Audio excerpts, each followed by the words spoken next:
মানুষ মুরব্বী টাইপের একটু লজ্জা লজ্জাই ভাবা লাগে। তো যাই হোক, আপনাদের সামনে পুরানো কৌতুক বলবো, কাজলের কৌতুক। ব্যাঙের ভাষা এবং ছাগলের ভাষা এবং একটা কাজলের কৌতুক বলবো। এক ওকে গেলাম তো কালো কালো সাংবাদ খাত দিন, কি খেলাম সাইন করতে পারলাম না। একবার তাই জায়গা দিল অর্ধেক রাত্রি হাগা চাপি।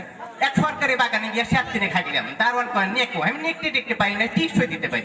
টিকসই দিলাম দেখ না লানের ভর্তি করে রাখলো, সেখানে ভাত দিল কত দিল আর এখন আপনাদের সামনে এই বগরির ছাগলের ভাষাটা আপনাদের কাছে বলতেছি।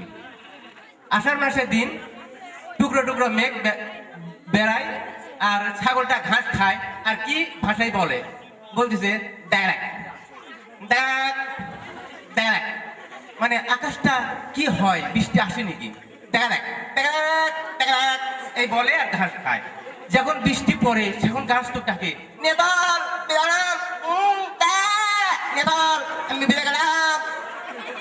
বৃষ্টি হওয়ার পর সে একবারে মানে যে দড়ি দড়ি ছিঁড়ে বাড়ি চলে আসে।